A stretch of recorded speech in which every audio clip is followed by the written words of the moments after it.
I love that intro so much. It's such a good I'm intro. not over it. I'm quite pleased. Welcome, everybody. It's the Wednesday Club. It is Wednesday at noon where we are. God only knows what time it is where you are. Today... It could be any number of times, really. It's all times at once because time is an illusion. Yeah. Link up to next week. Yeah. Beautiful. It's the Image Comics episode. Suddenly I wanted to start quoting The Watchmen. At midnight, I'm on 5 Mars. to- I'm on Mars. I'm not on Mars. I'm in the past. I'm in the future. That's actually You know what? that's gonna come up. It blew my mind. Okay, all right. Yeah, I know. It's gonna come up. Okay. I was saying it continually blows my mind every time I realize that Dr. Manhattan sees the world as a comic book. Oh, Makes you think. So yeah. Makes you think. All right. We'll have to get into. So Welcome. who's this amazing lady, by the way? I'm Amy Dallen, and this is Matt Key, and this is Taliesin Jaffe, and who is this phenomenal creature? Hello, everybody. I'm Erica Isha. You may know me from other shows, all on Geek and Sundry. I'm so incredibly honored to be here. I'm the first guest. And I get to talk about. I love comics, and I am reading. I think, with the exception of Lumberjanes, exclusively Image Comics right now. And today we're talking about Image Comics, so I can just gush about how much I love Image Comics. And it's your birthday. Happy birthday! My birthday! Yeah, it was Birthday my week. birthday yesterday, Birthday week. and Taliesin got me a cake pop, a birthday cake pop, which he knows is my favorite kind of cake pop. We had a very long car ride back from Comic-Con a few years ago, and we had long talks. It was great. It was good. Super good. All right. Kick us off, Taliesin. I'm kicking off. Well, there's a few things. We're doing a couple weird format things for today that are special just for today. We're raising money for 826LA. Which, if you're a Critical Role fan, you know we love 826LA. It's a charity that helps tutor children who might have a difficult time getting access to these to those sorts of people and help them with creative writing, poetry, critical thinking, because smart kids make for smart adults. And you've done some, and they've got these really cool storefronts. Right, yeah, so they have stores all across the country where, like, the one here is themed as Time Traveler, I believe. The Time Travel Mart. And so the Time Travel Mart, right, they have time travel sickness pills and mammoth meat and canned toga, apparently. I like the Robot fake emotions. wine bottles that it's like essence of romanticism. It's different eras. I like that one. Old English gunpowder. It's one of them. So they promote the importance of storytelling and stories with their charity, and we here at Geek and Sundry feel that is extremely important. So during our anniversary week, we are raising money for them. We've already raised over $2,000. Which is crazy. We haven't even started yet, guys. But you're so awesome. Yeah. So thank you. So we're going to be doing a weird thing that we don't normally do. Normally what happens is, since we find that it's a little easier to do this show if we can't see chat moving at 1,000,000 miles a second in our peripheral, that we normally get they're mocking us on the screen. We normally get a curated view of like people's questions so that we don't miss you and so that we can actually see things coming up. But for today and today only, it will require a $10 donation to 826 if you want to send us a question, but we will be that means also that the question list will not be moving at the speed of light either. So if you want to ask us anything, it's a $10 donation to 826, and they're super cool, and that makes everybody happy. And we may catch other comments, but that's like a guaranteed way to support a good cause and put your question in front of us. Yeah, we have the chat up too, just so we can be a little bit if you want your question to get through. This is amazing. Somebody responded, Star Pilot 6 responded to us going who is this? And Star Pilot 6 says, she's the girl that ate a spider for freedom. What? Okay, very quick. Catch up. Speaking of heroes. Over the weekend, I had a 24-hour birthday stream on my Twitch channel, and I was raising money for the ACLU, and I said, ha ha ha, if we get to $10,000, I'll eat a zebra tarantula. Ha ha ha ha. Turns out we did, because this community is mind-blowingly incredible and generous and supportive. And I, true to my word, I ate a zebra tarantula. It was dead already. I don't know why people assume that it was alive. It sounds like it's alive. I don't know why. When you say you eat a tarantula, it sounds like it was alive. Where did you have a zebra? Did someone just send you a zebra tarantula? Oh yes, it's Pandar did. Thanks, it's Pandar. His Pandar sent me a bunch of chocolate-covered bugs, except the spider had a little bit of salt on it and was just a dead spider. I ate it. I ate it. And ACLU gave us some retweet love. That's awesome. Yeah, which was wonderful. And just, again, thank you. I cannot thank you all enough for opening up your hearts and your wallets for freedom. And making me eat a spider. Opening your mouth. And slowly chewing and macerating appropriately. I love you. Open your mouth for freedom. The last. Taliesin You're Jaffe. welcome. Put a spider in it. That's Would the other half. Would that be like arachnid mastication? Like Arachnid mastic. Oh yeah. Never mind. Yep. Arachnid mastication. Everybody at home say that 3 times fast. Arachnomastication. Yeah. That's the new hashtag. ACLU arachnid Arachnomastication. mastication. Hashtag. We're also going to be popping to the Nerdist news to talk to them about March We're having a Madness super quick. crossover. We're having a crossover because we have this Like, just like my Crisis favorite of Infinite comic. Crossover wars. the thing that Image doesn't do, which is ironic. Well, very rarely. Sometimes. But yeah, it's just because we have this tech and we want to play with it, and we figured we play with it here because we're fun. Yeah. And our disasters are amusing. What the heck is it? Where did this come from? Yeah. Can win. Can win. Who works Magic in this again. building, apparently? Yeah, so there's a lot happening here. There's a Spawn who we'll talk about, and over here, you know who that is.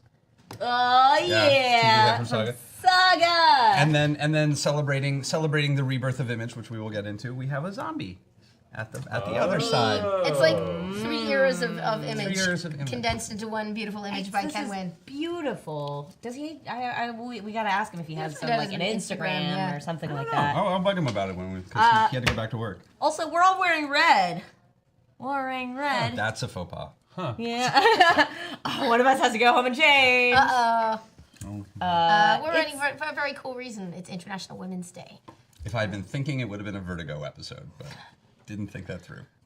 We don't think. Amazing side news, by the way. I know we don't yes. cover breaking news, but it is now official. Both of the ex-executive editors of Vertigo, 2 women who profoundly changed comics as we know them, Karen Berger and then Shelley Bond, have now both landed at other comic book companies with their own imprints. So Karen Berger's Berger Books will be coming out from Dark Horse, and announced this weekend at Emerald City, Shelley Bond is going to have her own imprint at IDW. No kidding. So I'm so excited for that because like these women made comics what they are, and it's amazing. If you like Sandman or Fables or Watchmen or like a lot of things, Or I remember Shade or.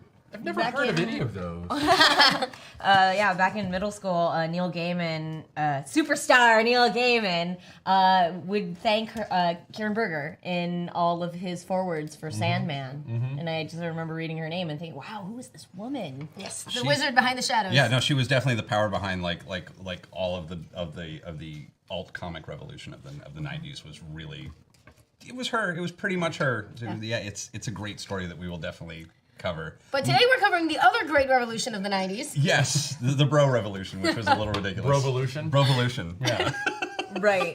So Taliesin sent us this amazing documentary on Image Comics, and it's like about its inception and the history of it. And I was watching it, and about like 15 minutes in or something, I hear a familiar voice, and Taliesin Jaffe pops up, and I was like, wait a minute. We all Wait a separate. wait a minute. We all had that. minute. We all had that moment. Yep. Yeah, so after this episode, if you're in the mood, you can watch The Image Revolution for free on Amazon Prime. I highly recommend it. It was it's fantastic. a great documentary, and I did kind of forget that I'm in it. I'm really sorry. Oh, I just forgot that I assigned you all something mandatory to watch that I was in. Brittany and I watched it together, and I texted. I think I texted you both, and I was like, "Oh, Taliesin, you failed to mention that you were in this." I did fail to mention documentary." Yeah, there will be a link to. We'll be tweeting out a link to watch it on Amazon Prime, but it's a really good documentary. It is, and it covers the company Image Comics, which is turning 25 years old right now. The sort of baby upstart comic company, like there have been many actually significant ones in the last 10 to 15 years, but Image still feels like a new kid on the block in a way compared to the big two, which have these 75-year histories. Boy, it's quite a history, isn't it? It is. They are the comic book store that like in the comic book imprint that like is at they're 25. They're getting close to their 10-year reunion in high school, and they're like, I look good. I look really good. I look like I still look like I'm like maybe like 19, 21. I've been working out. And that's the interesting thing is like Image turned out real good. And what's interesting is that like this is an independent publisher founded in the early 90s that was. This is what's fascinating to me. It was phenomenally popular and successful from the outset, but beset by some like creative and business problems as they went forward.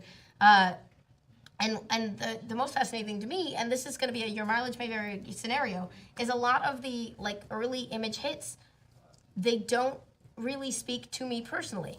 Like a lot of those artists, despite being like the superstars, like the unquestioned superstars of their time, they weren't a lot of the ones that speak to me most. But the thing they created by going independent and making their own company has reshaped the image, the industry. And now we find ourselves at this place like in 2017, where, as you said, like you can easily. This is a stack of, Image has been doing, a lot of companies have been doing these $1 reprints of issue 1s. Oh, We got a thing. And we'll run back through some of these, but here is the ones that we randomly had on hand from current Image Comics.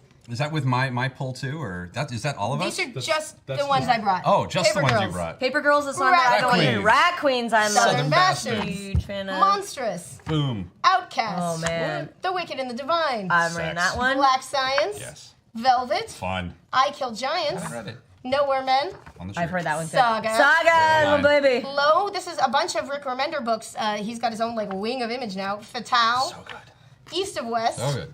Bitch Planet. Oh, I love that one. That's a perfect one for Lazarus. today. Lazarus Sex Criminals. Phonogram, which has their own $1 reprint here, and Descender. Like, there's so much more. These are literally just the issue 1s from the last couple of years that I had on hand at the shop when I was gathering things up. Can you pull from the occult asshole brain inside my head was like, was that Theban that they were using as the fake magic term? Oh, Fairyland, yeah. Yep. I think I know that fake language. This one. Is that Theban? Have you Looks read like Theban. Phonogram? I love Phonogram. Oh, okay. I was going to say, like, I assume you've... Well, I think it was interesting watching the documentary and realizing that all 7 of the founders of Image came from Marvel. They were the top sellers of their time. Yeah. Yeah. Well, actually, here this is. Yeah, like we could do it quick in a nutshell. recap. I can do in a. Also, I think your chat is broken. In a nutshell, I think my chat is broken too. Just won't look. Chat, you're broken. We're sorry, guys. We broke the chat. We broke chat. It's awesome. It's okay. It's all going to work out. They'll send us things. Yeah. So I'm sure you'll notice watching this show that we talk a lot about people who wear capes and spandex. Mm-hmm. We talk a lot about capes and spandex because of due to a weird thing that happened in the 50s that we will get into. Yeah. That has something to do with our logo. All the comic books that were being published that were not capes and spandex kind of died. There was a weird push for censorship. Things went bad, and there was this very, very robust industry that had romance comics, Western comics, horror comics, detective like everything just withered and died really, really quickly, leaving this tiny little sliver of it. If you can imagine, it was like a movie industry where, like, due to some weird haphazard thing that happened one year, every studio decided they were going to do nothing but make pirate movies. And 30 years into that, we're just getting 10 new pirate movies every year. And that's what movies are. They're movies about people on boats with beards and swords. And we all associate movies with pirates. This is a great analogy. What an interesting way to do a pirate movie. Now we're doing like kind of a space pirate movie, and then we're going to do like every movie's a pirate movie. And at some point, you're like, I want to make. But they all have eye patches and peg legs. legs. And Right, and they're And it sailing something. According to this analogy, it would behoove us to point out that, like, at that point where there were only pirate movies beginning to be made, a couple of geniuses made amazing pirate movies really that good made people pirate want to make movies. pirate movies. Right. But It's really dark stuff. So we ended up with these two behemoths, Marvel and DC, and they basically make superhero books, and that's kind of where we were, and we have this generation of kids who are basically, you either work for Marvel or DC, or you and make a living, or you independently produce your own comic and hope you live. which, granted, some people were doing, but they were sort of squeaking by. There's a parallel trend that we'll get into later where, like, there hasn't always been such a thing as a comic book store. The idea of a specialty store that mostly sold comics is what's called the direct market. And it really only arose in the late 70s and early 80s. And it allowed some of these, like, weird creative comics to flourish. And so we wouldn't have, like, there was what they called the black and white comics revolution in the 80s, where you had things like Love and Rockets telling slice of life stories. And then Usagi Yojimbo, of course, telling weird rabbit samurai stories. Right. Milk and cheese. Milk and cheese. And a couple little guys known as the Ninja Turtles. But there hadn't been this thing of, like, cracking a mass market for this outside the box stuff. And Marvel was churning through people, DC churned through people, creative talent, and they were real businesses. And even from the get-go, from day one, the guys that did the grunt work and created Captain America, Spider-Man, all of the Avengers, all the Justice And League. Superman on the other side, Superman and any of the big DC heroes. The poor creators of Superman did not. They sold the rights to Superman for $130. Yeah. And then when the film was coming out, they got $20,000 a year pension because they publicly. This is a little apocryphal. I want to source this. I'm going to say it anyway because it's a good story. That one of the guys was working in Westwood when I don't remember which one, when the movie came out, and got interviewed like by E! Entertainment. Yeah. They had this big, and when Superman the movie came out, there was this big Superman statue on top of the Fox Theater. I remember it well, and it was a big to do. And they interviewed him on the red carpet, and he's like, "Yeah, it's amazing that this thing that I wrote when I was a kid is now this whole thing." They're like, "Oh, you're going to see the movie?" He's like, "Oh no, I'm working down the street. I just was walking by and was like, whoa." And it just humiliated DC so much that they were like scrambled to fix it. And was it Neil Adams who really championed those rights and really helped push that through with DC? Because he was a lot of slow fighting behind the scenes. Yeah. There were folks like Neil Adams and actually Frank Miller who were made serious pushes for this. One of the most famous examples of later creators coming in and wanting better deals was, of course, Alan Moore with Watchmen. Yeah. And the famous story there is that Alan Moore was supposed to get the rights to Watchmen back as soon as it went out of print, because back then nothing stayed in print. That wasn't really a thing.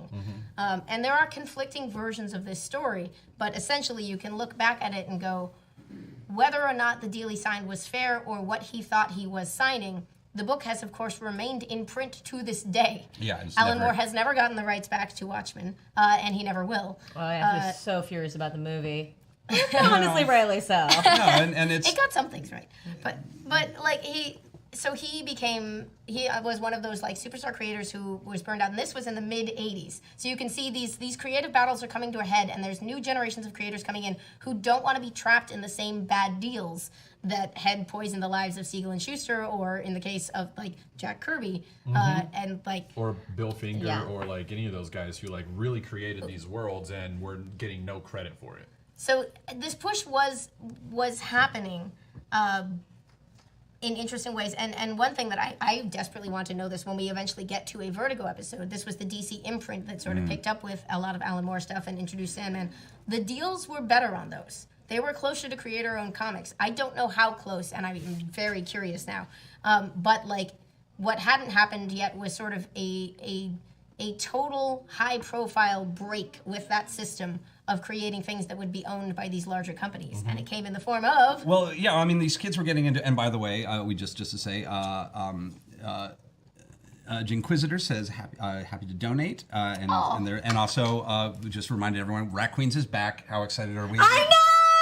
I'm so excited! We actually pay her to be excited for us. I just don't have time. Suckers, I could have done it for free. I would pay you. You get another birthday pop. Well done. Do you have them in your pocket, or are you just I have mostly candy in my pockets. Nothing weird about that. Nothing weird. Thank you. Nothing weird about that. No. I am evil Wonka. So yeah, which came along, these guys who were coming into the industry and were kind of getting to be hot stuff, and they were seeing how their heroes had been treated, because Jack Kirby was getting on. They were like, wow, the reward for being really good at this job is to die in poverty. He hadn't died yet, but yes. He hadn't, but he was not. He was. Kirby worked until he died. He was still drawing his fingers to the bone, and was not a happy guy, and a lot of these guys are very rightly so. Were not happy with the deal they got. It was a bad deal. And suddenly we were getting out of nowhere, and I think it was because it was Marvel was starting to take risks with their art. Some of those risks better than others. Right. There's a whole run of New Mutants where I go wow. We all remember some of the life years. But we all remember life, though. The thing is that suddenly very these much to praise things him, hit. apparently. No, I mean, but like these things suddenly hit and became. These guys suddenly realized that they had followings, that they had fan followings. And they did. They had tremendous fan followings.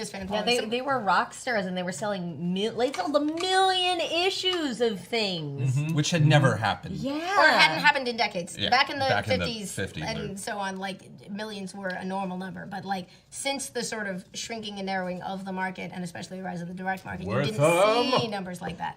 So these, and I feel like they would not object if I refer, maybe a couple, maybe Eric Larson would, but if I refer, so these 5 under 23, or like a couple of, like these 5 young 20s dude bros. They were dude bros, but it was a 90s more innocent time dude bro. Yeah. They were kids. They were kids. I mean, they were still goofy comic book lovers, but like they were dudes. They were young, Yeah. and Yeah. they were very young. He's saying 5. There were 7 Image founders, 7, but some of them were sort of like there was one Some of kind them of got elder tagged on statesman at the among end, them, and one like slightly older. I It don't was know it exactly was where it was the Rob defense is. Liefeld who many things both positive and negative can be said, but especially about his art style, which is an acquired taste of best. distinctive. We should say- it is Acquired taste of distinctive. best. You may be familiar with some of these folks because, for instance, Rob Liefeld is the co-creator of the character Deadpool.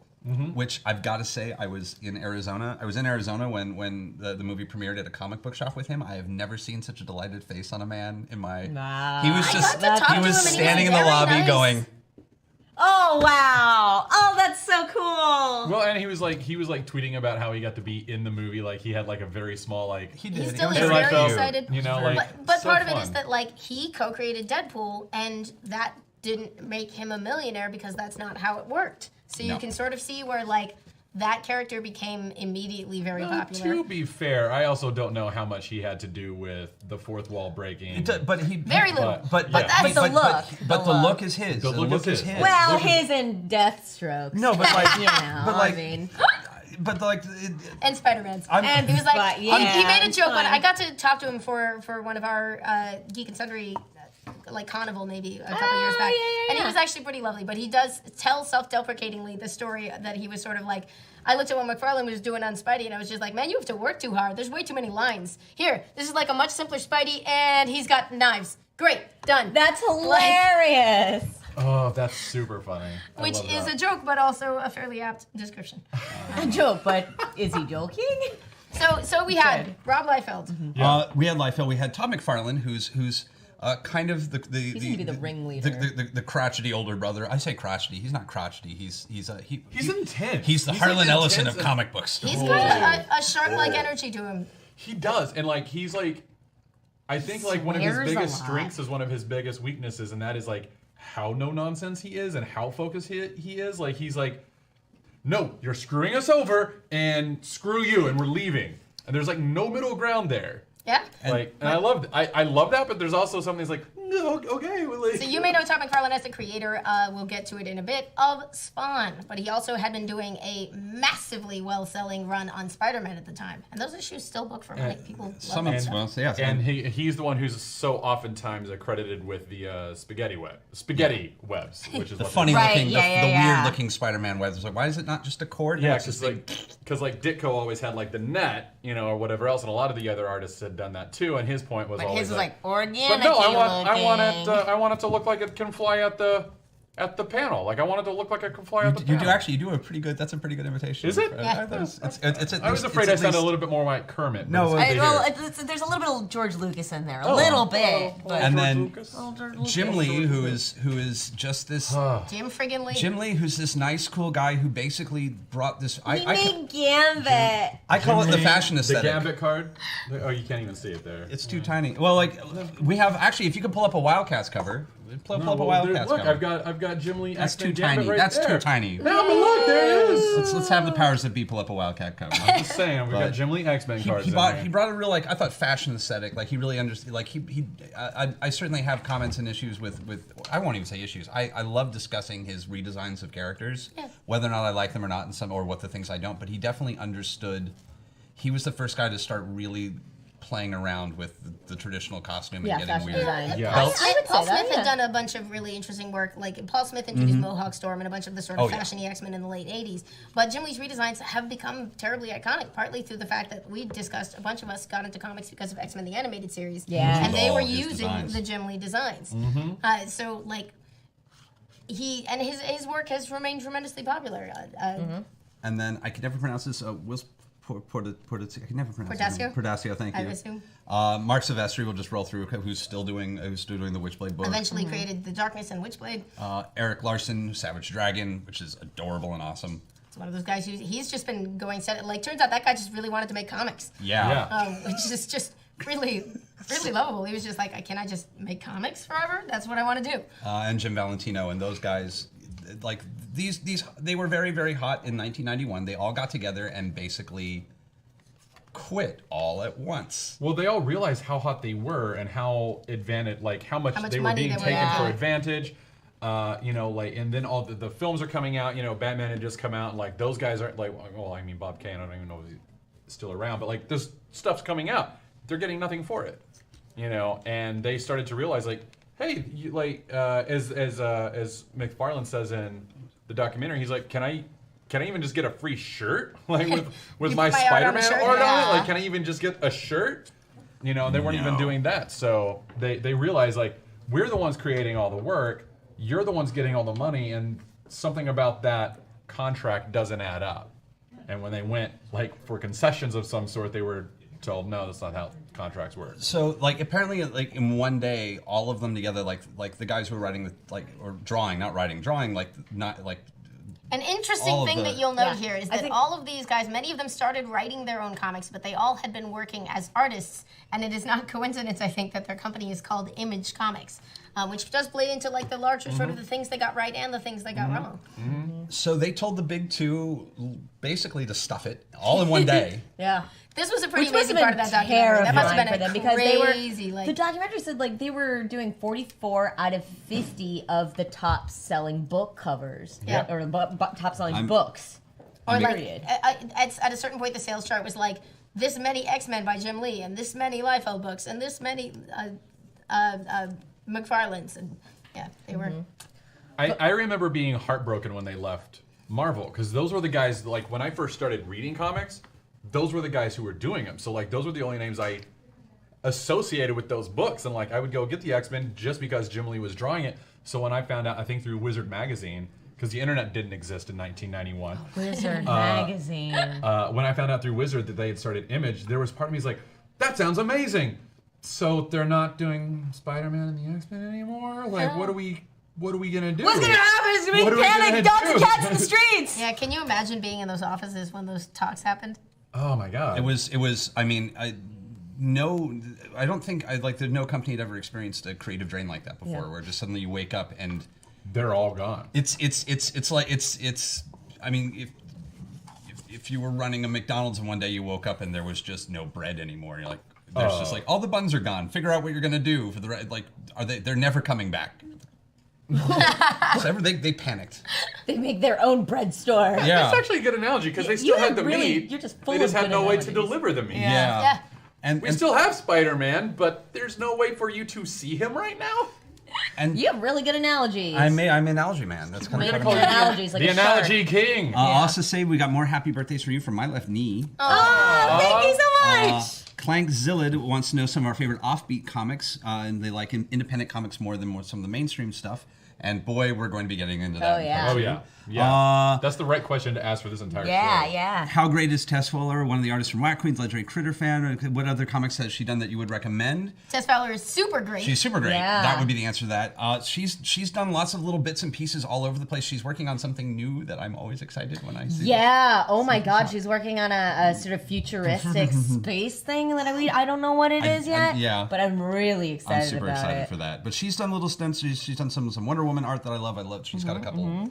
This was the question that came in from Jingle. Oh, she did some of the bombshell stuff. The DC bombshells, where the gals are in World War II era outfits. Those covers were all gorgeous. Yeah. And the book they made out of it is just 20 times as good as it should be.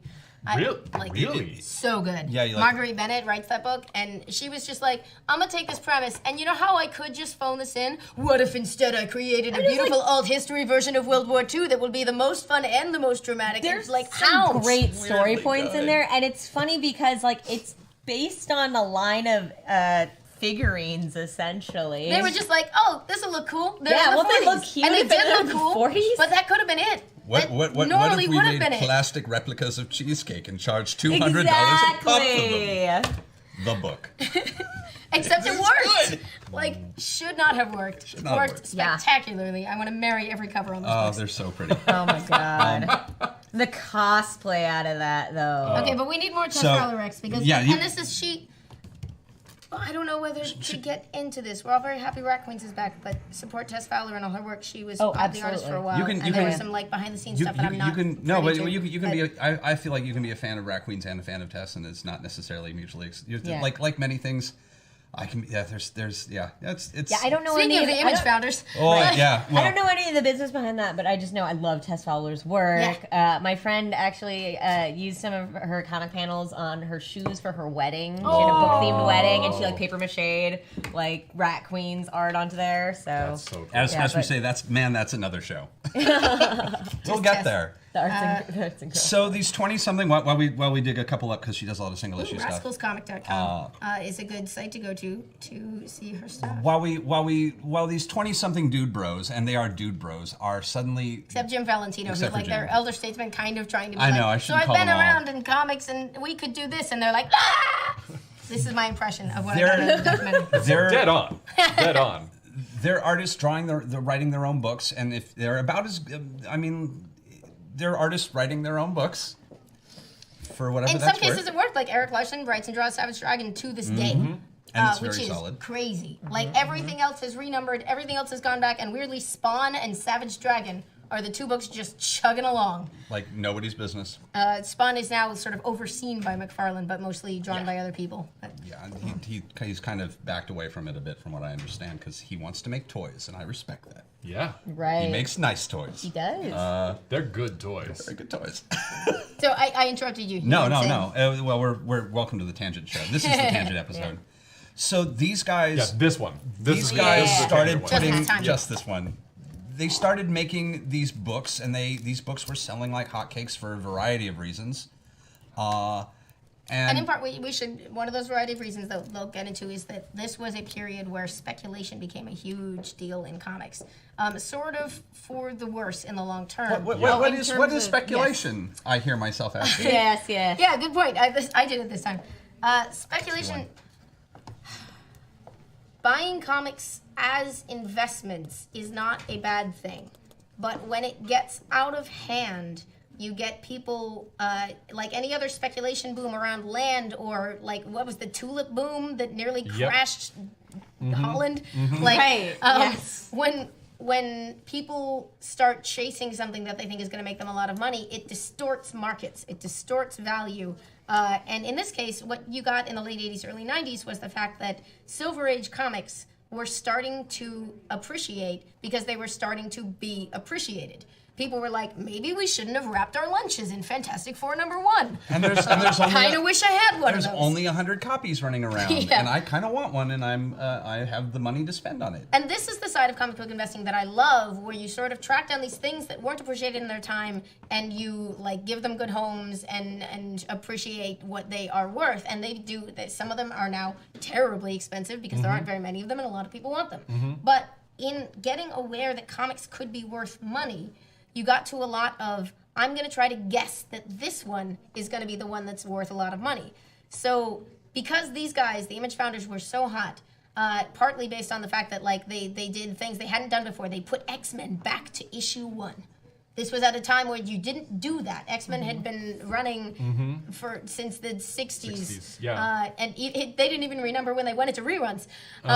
But they were like, it's an X-Men #1. And everybody knew that the 60s X-Men #1 was worth a lot of money. So why wouldn't this one be worth a lot of money? And they did 4 variant covers And of they it. so they took advantage of that. They were like 5 different covers or 4 different 4 covers different or covers. whatever it was. And they all connect, and they're all done by Jim Lee, and this guy's amazing. So the thing is that comic sold millions of copies, but because there are millions of them out there and not that much time has passed since the early 90s, and because most people who bought it expected to keep and hold it, they're only worth a couple bucks now.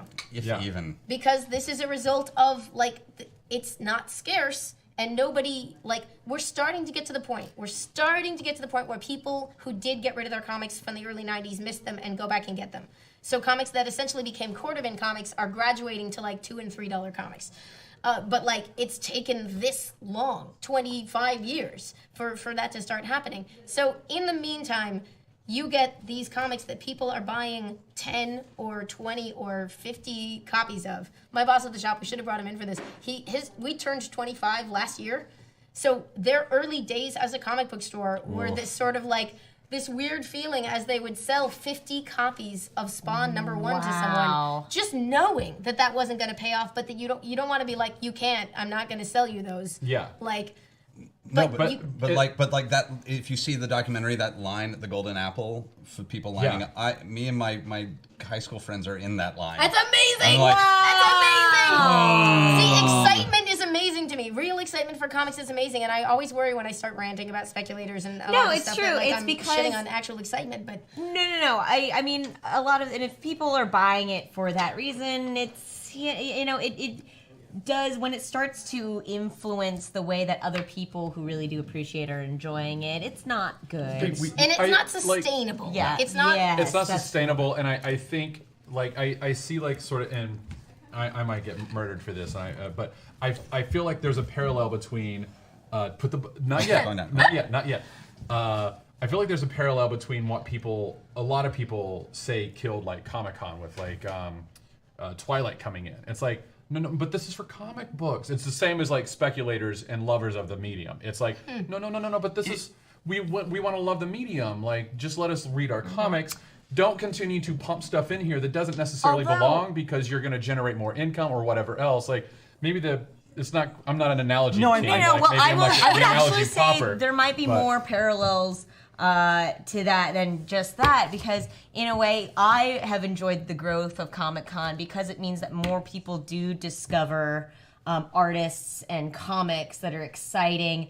They get into this culture that they didn't think was for them because they went there to see Twilight or something. And they're like, oh, I do like comics because I've seen that happen. And just like with that, like now I can go buy a comic that I remember from my old days, and I don't have to pay like $500. That's true, and you get the fact that accessibility is good. I think news stories about the massive sellouts got people into the stores. It did. And then. But like, there are potential. Like I'm kind of okay.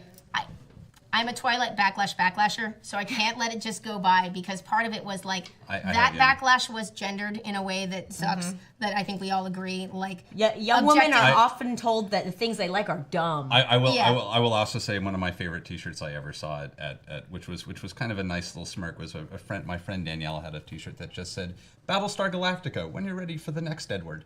I was like, yay. Well, and I get a lot of the criticisms of the Twilight franchise are super valid, but it is weird where people were like, this doesn't belong at Comic-Con, where it's like, neither did Star Wars, which was some random sci-fi movie they were hoping people would like in 1976 at Comic-Con. Comic-Con, there's never been a time where it was literally just comics. You're just mad that this other thing is popular. Yeah. You're not mad that the other thing is here. You're mad that too many people like it.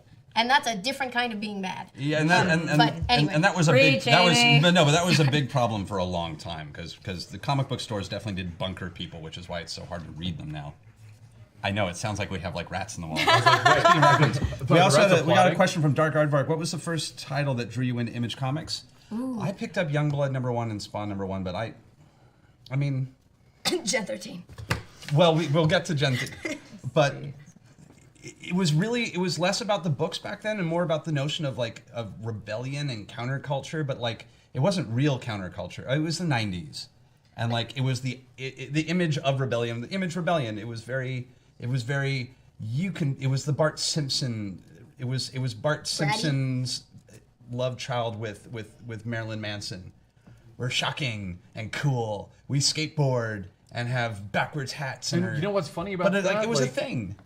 I think that's why I rejected it as a kid. A lot of kids did because I was like, I don't need. I just want to read my Spider-Man and my X-Men. I don't need you to like put your backwards hat on and be Poochie from The Simpsons. It was so Poochie. I felt like they were just like cyber and pouches and military. It was like, hey, cool, I guess. Yeah, I'm just gonna continue to read X-Force. Like, the truth is though, I'm gonna shout out art that doesn't necessarily speak to me does speak to other people, and one of my very favorite comics creators right now is Ed Piskor, who does Hip Hop Family Tree, who legit would not be the artist he is if he didn't adore Rob Liefeld. No. To this day. loves him. Like, Really? has become a tremendous and amazing, like, he's won awards for Hip Hop Family Tree, which is a wonderful graphic history of hip hop. Yeah. I mean, it was up for Eisner's. Did it win an Eisner? I can't remember. I think it did. Yeah, because I think saw it him go. did. He was wearing a T-shirt. It was it great. did, yeah. He went up and accepted his award in his T-shirt, and he was like, "If I thought I won, Eisner's, I by wouldn't have the way. won Fruit of the Loom." Yeah, Eisner's, Eisner's. the Golden Globes of comics. They're also the Kind of. Oscars. Are they the Oscars? I feel like we don't televise. is there a Although no, separate you had a good Oscars? one now. We finally had the host. I Yeah, feel we like had they're John the Oscars. Barrowman, yeah. You made it the Oscars. That was pretty I- cool. I'm But you can just responsible. go. You can just Yeah. walk Side in, note. and you'll get a free like Will Eisner book. Yes, and this is a true Yeah. fact. It's like Yeah. you can just walk in there If you have and like a meet San your Diego heroes. badge, if you have a badge to San Diego, anyone with a badge, you don't have to reserve tickets. You don't have Any to pay convention any in money. San Diego. Yeah, and it's- floor tiling doesn't Right, matter. I know, and like it's like after convention hours, so you can just borrow a badge from your friend We don't and condone walk this. in Don't condone it, and but get do it. free But do it. comics. And I mean, you know, Yeah, like Yeah. Like a fruit basket. The of room comics. isn't full, guys. The award for comics every year, the room is never There's plenty full. of seating. It's It is- crazy. Neil Gaiman gave me a hug at It the is- Eisner Awards. It is empty.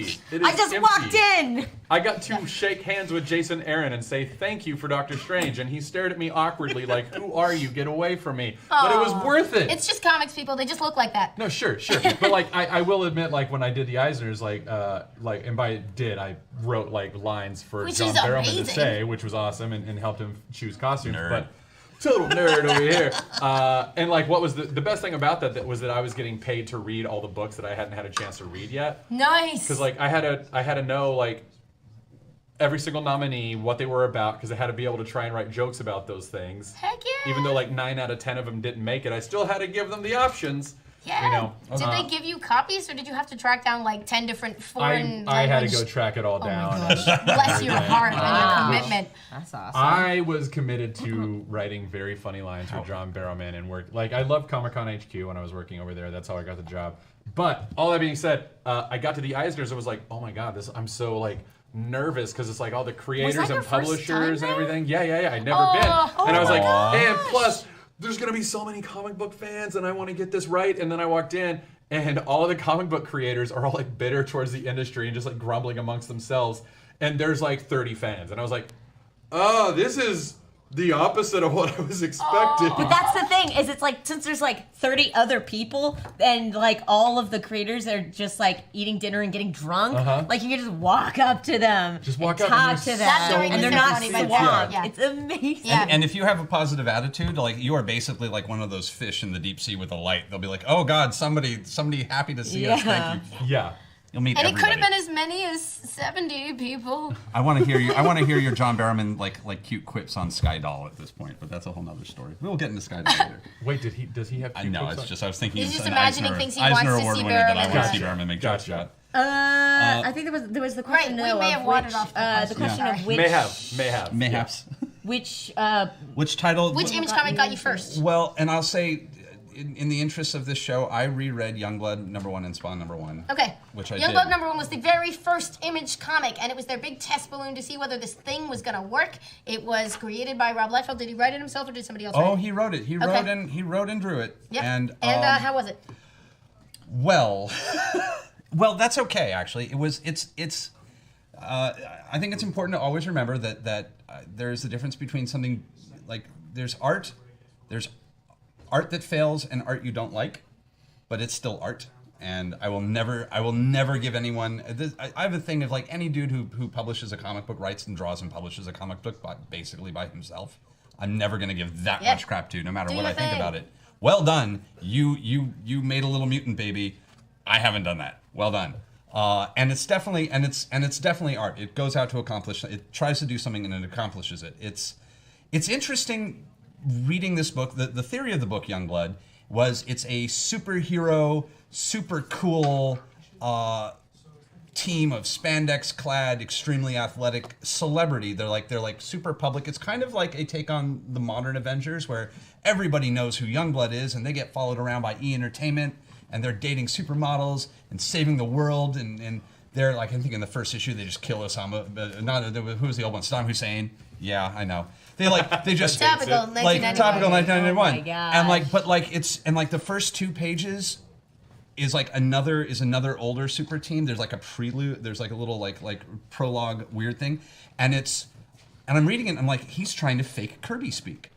And like the first 2 pages are like he's like Jack Kirby, who was like this big comic book, one of my favorites. And it's like it's watching a 14-year-old kid. Like if you imagine this being a 15-year-old kid, the whole thing's fine.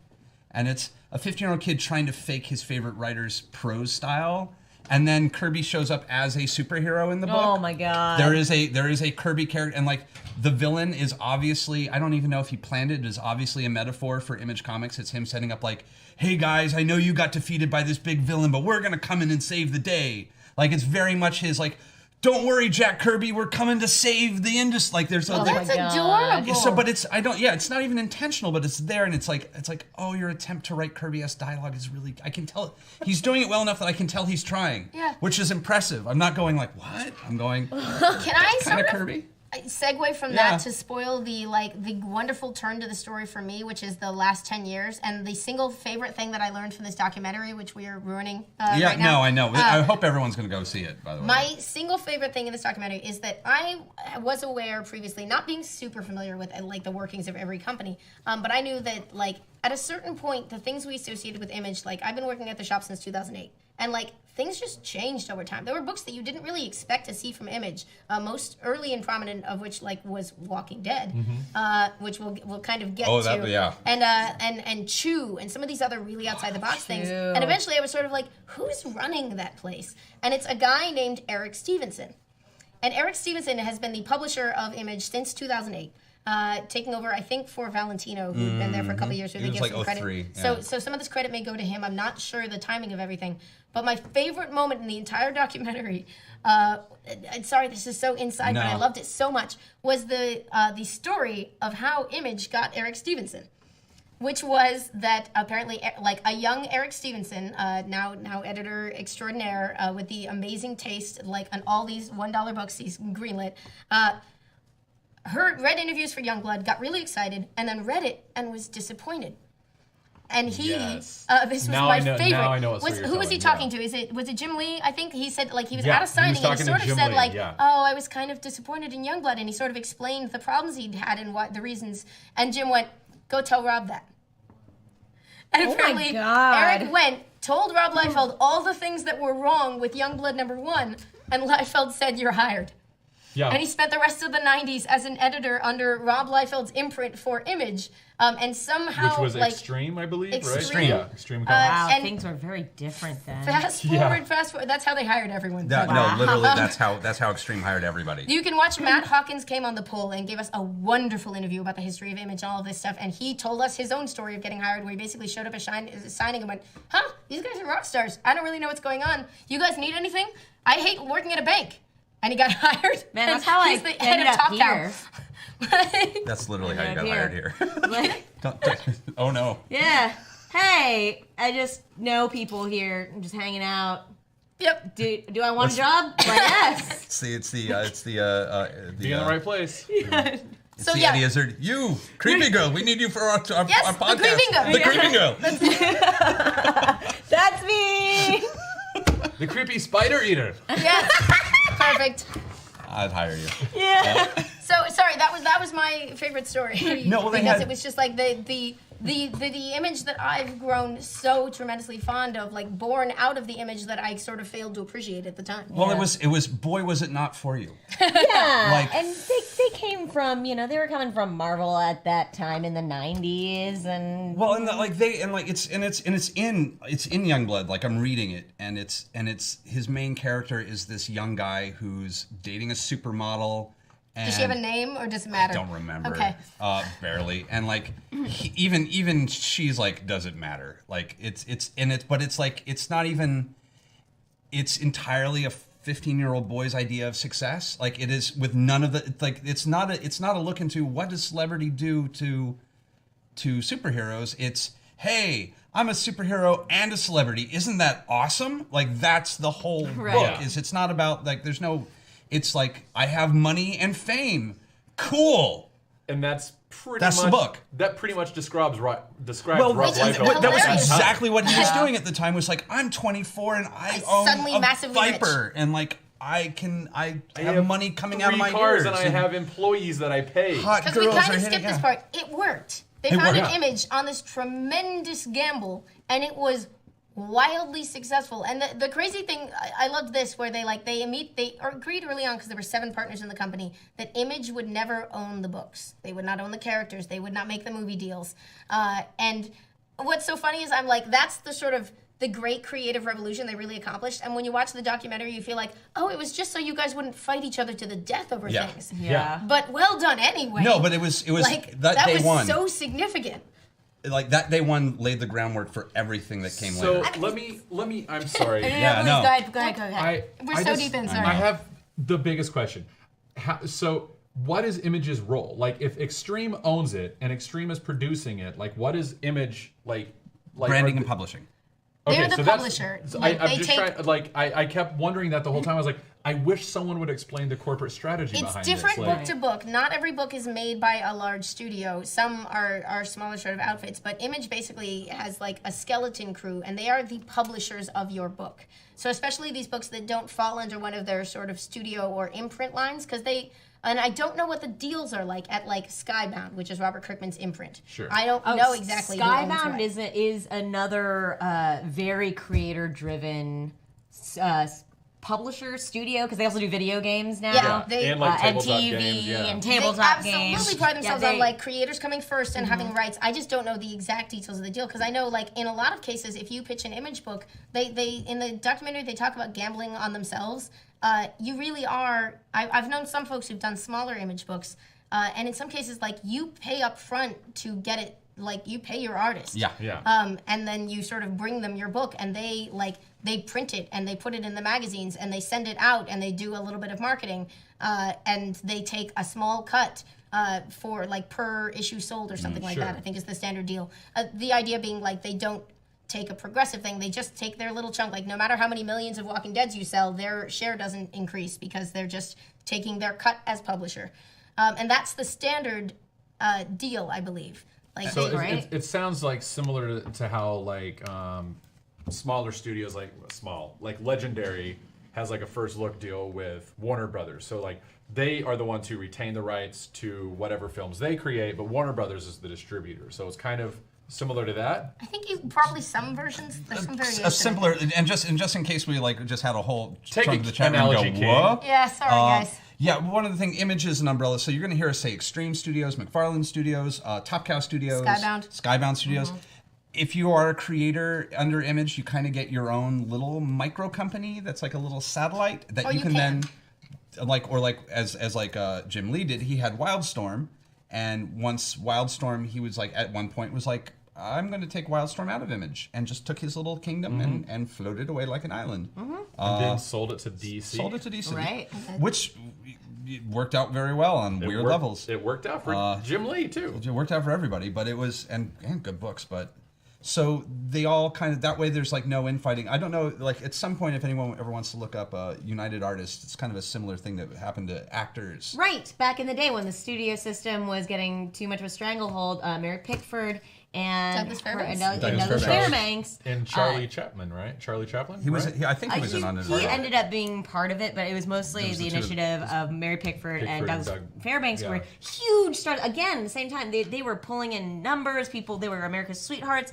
People loved them, and they were getting taken advantage of by studios, and they were locked into deals they didn't like. So Really they weird deals. started their own company, United Artists, which very much was creator driven. Well, and Kinda had the same weird. Yeah. we should mention there That's an that like interesting in parallel. the golden age of Hollywood, people would have studio deals. So they would be like, you have a studio deal with Warner Brothers, you're locked into 10 pictures, and until Yeah. you've done those 10 10 pictures, you can't go and- anywhere else. Yeah. Plus, they And- controlled like how you looked, what you ate, who you talked to. You're who you were marrying your dating. boyfriend? Not this year. Exactly. Yeah. Exactly. Yeah. They're in the contract. So like that's why Yeah. UA came around. They were like, all right, well screw Yeah, you no. guys, we're gonna go do our own Yeah. thing and make Which is funny. Yeah, funny you mentioned that. It's very such a similar. parallel. And so these books are very broy. They're very broy. Got like if you go back to the old Image books, it's a lot of like a lot of wish fulfillment because they're not writers, and you can tell, and it's a lot of. Although some of teenage them wish then went fulfillment. on to go hire themselves some writers. Yeah, once they figured out. So, for instance, Spawn got itself a Neil Gaiman. That's a whole episode. Jesus, I forgot. Oh my gosh. Boy, that will be an episode. And Supreme got itself an Alan Moore. Oh my God. Really? Yeah, Yes. Alan Moore wrote Supreme. These total Rory guys going on their own. They were the only ones. I don't know whether they were the only ones calling him or the only ones he was willing to say yes to. I think Alan Moore pulled in some I feel like it was 90s probably paychecks. the latter. I'll say I think everyone was watching and going, we need Image Comics not to fold. I think the creative Because community what they was quickly like, learned is that being an artist and running a business are very different things. Yes. And it did not And there's go a well. reason that you had editors and publishers and marketers and all these other things, which they sort of tried to accumulate around themselves with varying degrees of success. For some people, it went quite well. For some people, it was more of a struggle.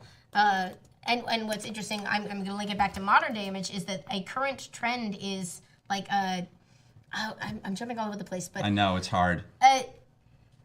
Independent creators are starting to hire themselves editors now because they've realized the value of A, having another set of eyes, and B, having someone who helps you organize the book and put everything together, and not taking that all on yourself. And I think that's a really cool, interesting trend. JP Boondog asked, who was filling in, once Marvel, there's this big void at Marvel, who did anybody step up? That's a good question. I don't know. Well, here's the weird answer, and this is a weird answer, is you're an artist or a writer, and suddenly there's a bunch of vacancies at Marvel,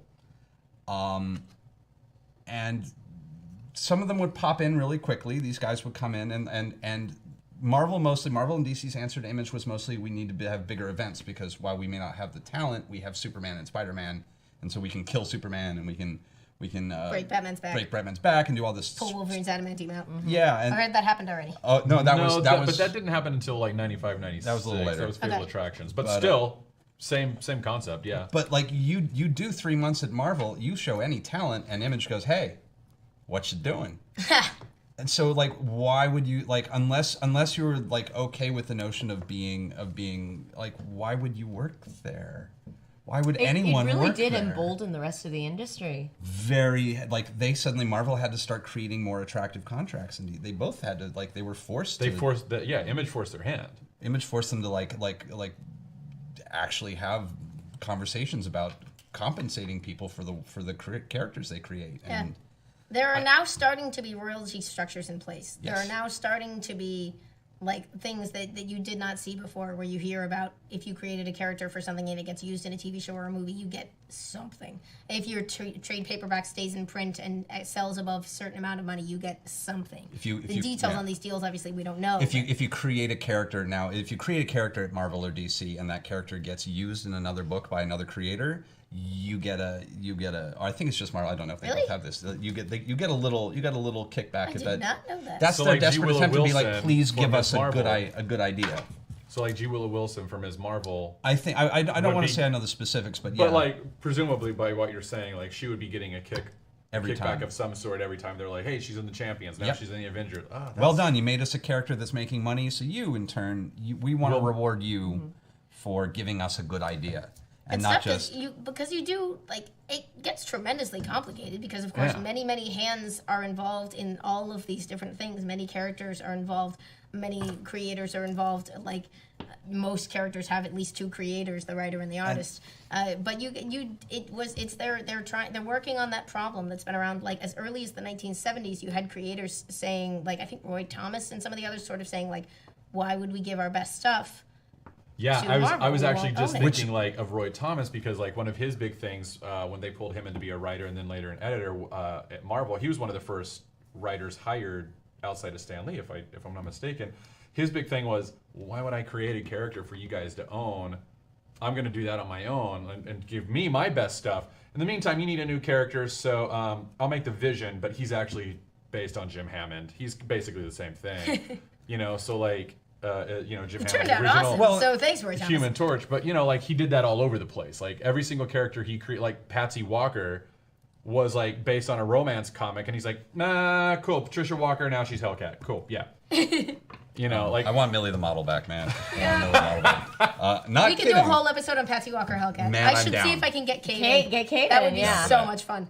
But that's why the late 80s, early 90s, it's Green Goblin, Doc Ock. That's why we have Rogues Gallery. It's because you're sitting there going, there's 15 villains established for Spider-Man. Why would I add a 16th that I'm...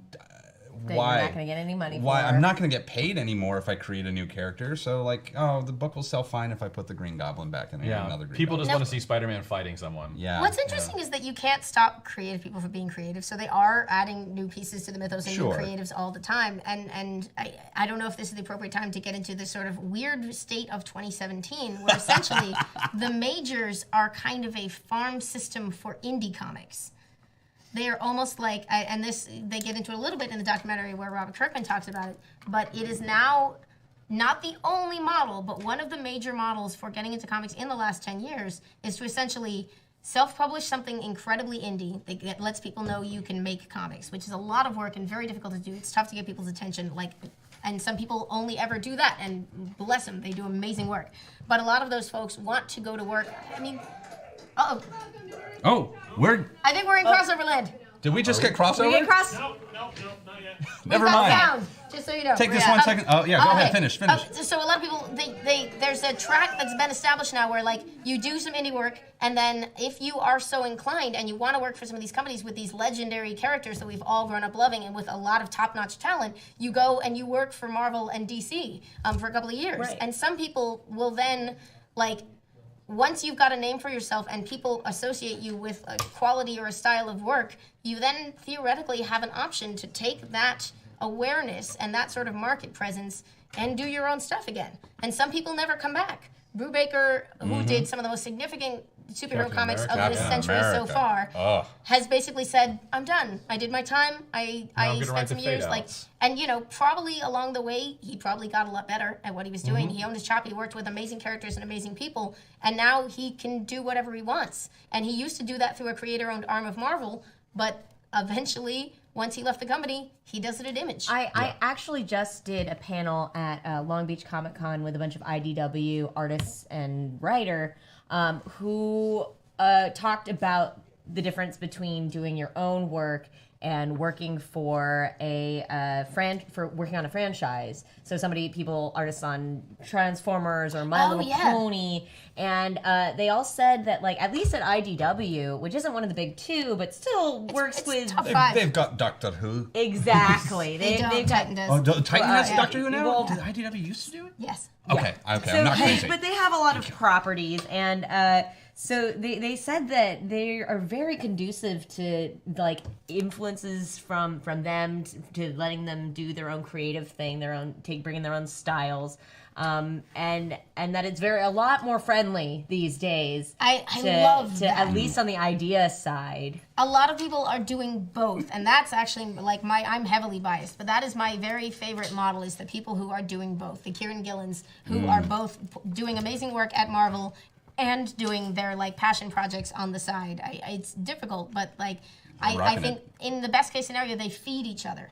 And then the larger companies will take inspiration. They'll find really interesting voices and get to have them leave their stamp on the universe. And then those people theoretically will have a choice about where they want to put their time and energy. You said Kieran Gillen, and I heard Karen Gillian. Yeah, I knew. Wait, We'll what? get her writing for Marvel She's eventually. what? We'll figure it out. I actually didn't answer. I think there was the question about what title brought you over to Image. Yes. And I thought it was Saga, because I think that was the first of the modern Image books that I started reading. But then I realized that Bone was published. Technically, Bone was published. Yeah. Was it? It was cartoon Not at books. first. Okay. But then issues starting, and then I looked it up, and starting at around issue 21, I think, they started getting published by Image, which is fantastic. Wow. Yeah, Bone was an Yeah. Image. That's amazing. I didn't even realize they're published by right. Scholastic now. Yes, so Jeff Smith, writer and artist, it's like Lord of the Rings meets Pogo, honestly. Yes, it's amazing. Yeah, so it's like delightful woodland critters, but then also there's this epic dark storyline in this fantasy world. I adore Good it. for kids. Yeah. Oh, it's so good, for kids. But good for everybody. Yeah, but really great. And they've had some, some great crossover artists and writers do it. Like Stan Sakai of Usagi Yojimbo did an issue about the little rat creatures. I think Neil Gaiman might have done one at some point. Seemed like he had. I don't think I've read that. That's amazing. So it was that, and it's like really quirky, offbeat stuff that you wouldn't find in any of the big two. And now these days, and I'm saying like I read almost exclusively Image. I'm reading Saga, Rat Queens, Sex Criminals, Wiccan and Divine, Ada and Alex, and I think Bitch Planet. And I'm in various stages of non-completion in all of them, but it's such a glorious time for them. It's the new. I read Vertigo. Right. It's the new. I read Vertigo. And that was just before all of that. During that time period, before I got into Image and Saga, I was reading Vertigo. So Swamp Thing and Sandman and any weird Alan Moore stuff. Hellblazer. A little bit. Yeah. Why the Last Man? Why the Last Man? Yeah. Pizza? Yeah. And that's an interesting German. thing because in some ways I've had mixed feelings about it because like I love like Vertigo and everything they've accomplished over time and it's interesting to watch from an industry perspective like Why the Last Man was a Vertigo book. Ex Machina was a Wildstorm book. These are two hits that helped Brian K. Vaughan, who had been working at the big companies, make his reputation with his own properties. He did it at those two, which were attached to the majors, and then Saga and Paper Girls are Image. But I feel like at the core, and this breaks my heart to say, I feel like Image is a better idea than Vertigo. Why is that? Well, and I'll use this to cap the golden days. I don't want to call it. I'll use it to cap the Mountain Dew days, the golden Mountain Dew days. The pioneering days. It was they were comic books for Mountain Dew drinkers. Yeah. I like Mountain Dew more. But you know what I mean. It was they did the do and they did it hard. If you go back to the old to a lot of the old stuff, especially the first generation stuff, it's tough to read. And even in its dumb and it's soft sexism, it still is the soft sexism of a 15-year-old who's never actually had a conversation with a girl before. It's not that they don't like them, it's just that they've never met one. And you're like, oh honey.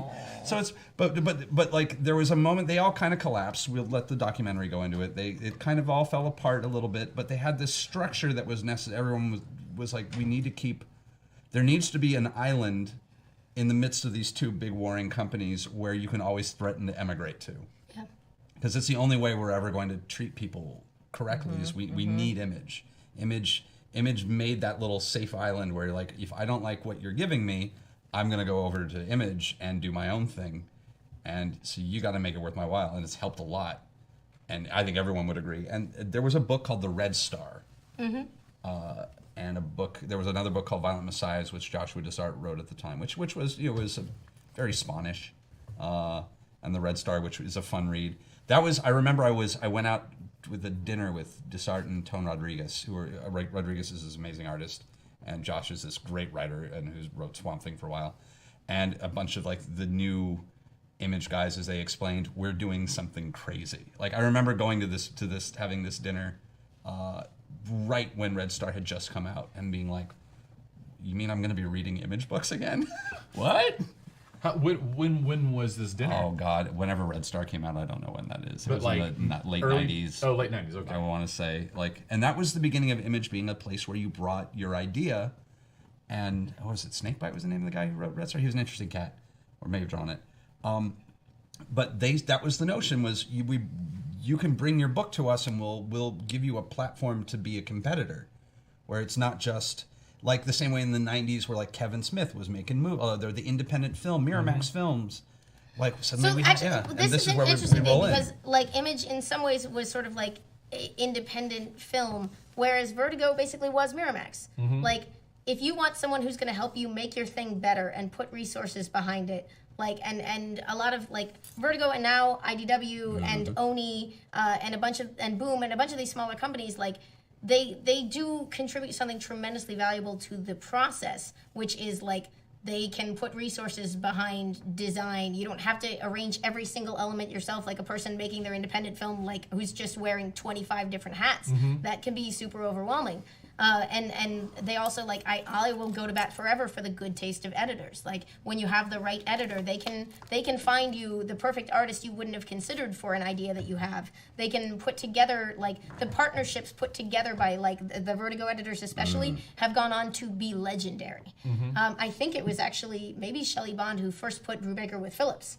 And Ed Brubaker and Sean Phillips are now like an absolute dynamite team that has been working together steadily for years doing incredible comics, but it took sort of someone with vision and good taste to kind of make that happen. So I go to bat for both models. I like we desperately need Image to exist as this place where people can have control over their work and sell their own dang movie rights, make their own decisions about publishing. It's absolutely fantastic, but some of these other models like they have so much to offer. Again, admitting ignorance. If I'm understanding you correctly, Image does not have much editorial influence over the final product. I think almost zero, other than picking your book to be published. Other than yay or nay. Like wow. Yeah. That's. I mean, it's fantastic. I mean, like, you can see how that's both great and the terrible big at the two. same time. But that is also like how much faith as a creator, like I have a hard enough time letting someone read 20 pages of my first act. A lot of the creators will hire their own editorial. Yeah, and I remember you saying that earlier, so that's why I was like starting to put it together. And like, I think one of the things that Image does, and I don't know quite as much of how they work now, is that they offer resources where they're like if you need things, we can provide. We'll hook you up with the right people. But we have to know that you're going to deliver. Like one of their big things is you can't be late. Like they're late all the time. Yeah. That's not working. I know they yell at it. So here's the problem with being independent and not having a boss. It's so amazing to watch because it's just like when there's no boss, there's no restrictions on you, but there's also nobody saying like you have to finish it. Yeah. Is that what happened? And you know those creative types. Well, we do. We like it's so hard. Like deadlines are hard. Is that what happened to like Jupiter's Legacy and stuff like that? Like, because like I don't know what happened to Jupiter's Because like Legacy. I remember like what is that's still going. No, I know it is.